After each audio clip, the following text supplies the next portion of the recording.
চীনের ভেতরে একটি কোম্পানি রয়েছে যার নাম মুরাতা। সেটি ইতিমধ্যে এমন কিছু অ্যানাউন্স করেছে যেটি চীনকে কাঁপিয়ে রেখে দিয়েছে। চীনের কমিউনিস্ট পার্টি এতটাই আতঙ্কিত যে শুধুমাত্র এই একটি কোম্পানির ঘোষণার পর পুরো শিল্প খাতের ওপর নানা বিধিনিষেধ আরোপ করেছে। কারণ এই কোম্পানি এখন চীনের বিরুদ্ধেই এমন কিছু পদক্ষেপ নিয়েছে যা শুনলে আপনি খুশি হবেন। আর এই ঘটনার পর যার সবথেকে বেশি লাভ হবে সে হলো ভারত। কিন্তু কোম্পানিটি আসলে কি, তারা এমন কি করছে যা চীনের ভিত নাড়িয়ে দিয়েছে? আসুন বিস্তারিতভাবে এই ভিডিওতেই জেনে নিই। বন্ধুরা, এই গল্পের শুরু হয়েছিল 2017 সালে, যখন ডোনাল্ড ট্রাম্প অফিসিয়ালভাবে চীনের বিরুদ্ধে ট্রেড ওয়ার ঘোষণা করেছিলেন। সেই সময় চীনে অবস্থিত বেশ কিছু বিশাল শক্তিশালী ইন্টারন্যাশনাল কোম্পানি তাদের উৎপাদন কেন্দ্র ভারত সহ বিভিন্ন দেশে সরিয়ে নিতে শুরু করে। উদাহরণস্বরূপ পেগাট্রন এবং ফক্সকন, যারা অ্যাপেলের আইফোনের কিছু পার্টস উৎপাদন করে, তারা ধীরে ধীরে চীন ছেড়ে ভারতে কার্যক্রম সম্প্রসারিত করছিল। তবে শুরুতে কেউ এটাকে খুব একটা গুরুত্ব দেয়নি, কিন্তু আজ এই কোম্পানিগুলি ভারতীয় ইকোনমিতে এতটাই প্রভাব বাড়িয়েছে যে এখন তারা শুধু ভারতে আইফোন তৈরি করেই বিশাল মুনাফা করছে না, বরং হাজার হাজার কোটি টাকার রপ্তানিও করছে। কেবলমাত্র গত বছরেই ভারত থেকে 12,000 কোটি টাকার বেশি মূল্যের আইফোন রপ্তানি করা হয়েছে চীন ছেড়ে আসা এসব কোম্পানির মাধ্যমে। শুধু আইফোন নয়, বিভিন্ন ফ্যাশন ব্র্যান্ড, চামড়া শিল্প এবং অন্যান্য বহু শিল্প ভারতে স্থানান্তরিত হয়েছে। কিন্তু আপনি নিশ্চয়ই খেয়াল করেছেন যে গত 2.5 থেকে 3 বছরে এই কোম্পানিগুলির ভারতে এক্সিস্টেন্স কিছুটা কম হয়ে গিয়েছিল বা একেবারেই থেমে গিয়েছিল। কিন্তু কেন বলুন তো? আসলে এর মূল কারণ ছিল আমেরিকার রাজনৈতিক শিফট। যখন জো বাইডেন প্রেসিডেন্ট হলেন তখন তিনি ট্রেড ওয়ারের কড়াকড়ি অনেকটা কমিয়ে দেন। ফলে চীনা কোম্পানিগুলি আবার চীনে ফিরে যেতে শুরু করে এবং ভারতমুখী বিনিয়োগ কিছুটা স্থগিত হয়। কিন্তু এখন পরিস্থিতি আবার বদলাচ্ছে, কারণ এবার ট্রাম্প ক্ষমতায় এসেছেন।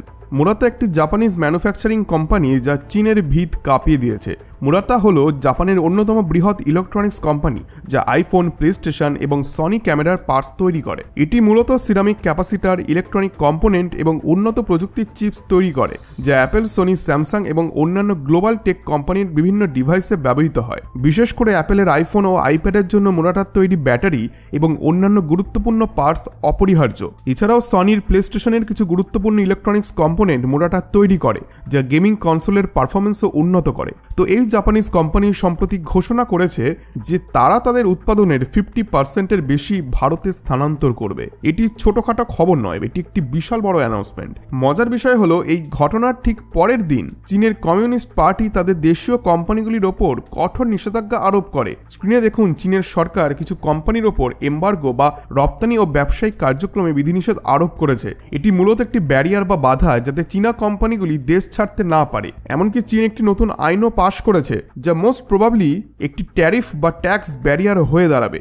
কিন্তু সমস্যা হলো এই ধরনের আইন সাধারণত লং টার্মে প্রাইভেট কোম্পানিগুলির কার্যক্রমকে থামাতে পারে না, কারণ প্রাইভেট অর্গানাইজেশনগুলি সবসময় তাদের লাভকেই প্রাধান্য দেয়। এখন চীনের এই পলিসি শর্ট টার্মে এই কোম্পানিগুলি কিছুটা ক্ষতি করলেও লং টার্মে কিন্তু বেশি ক্ষতি করতে পারবে না।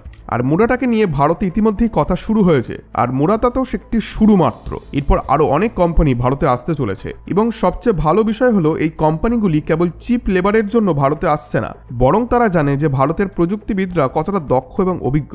এইসব কোম্পানির দরকার যে উচ্চমানের প্রযুক্তিগত দক্ষতা সম্পন্ন কর্মী, এবং ভারত সেই চাহিদা পূরণ করতে সক্ষম, কারণ ভারতীয় এমপ্লয়ীদের ট্যালেন্ট রয়েছে। এছাড়া টেকনোলজি ভিত্তিক চাকরিগুলিতে বিশ্বব্যাপী বেতন প্রায় একই রকম। ফলে ভারতীয় ইঞ্জিনিয়াররা চীন, আমেরিকা বা ইউরোপের সমানে সুযোগ পাচ্ছেন।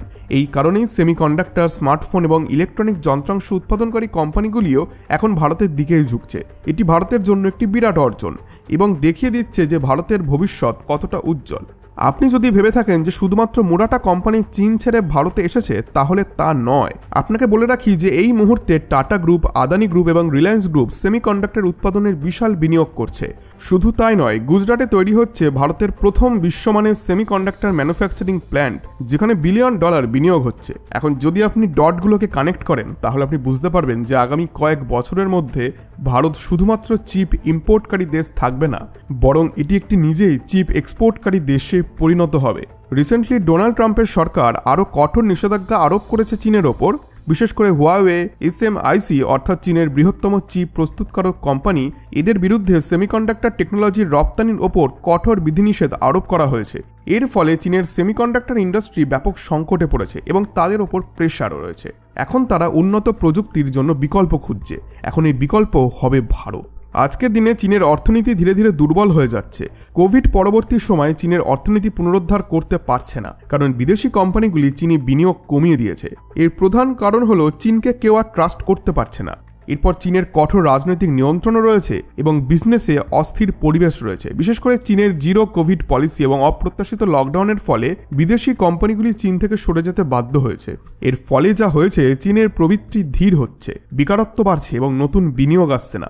এই পরিস্থিতিতে ভারত হয়ে উঠেছে সবচেয়ে আদর্শ বিকল্প।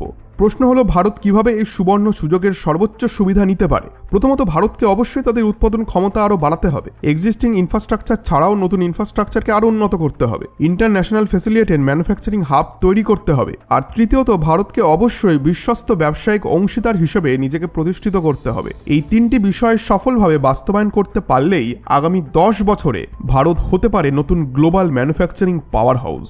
আপনি যদি রিপোর্ট অ্যানালাইজ করেন তাহলে লক্ষ্য করবেন গত কয়েক বছরে বিভিন্ন ইন্টারন্যাশনাল ব্র্যান্ড ভারতে তাদের ব্যবসা সম্প্রসারণ করেছে।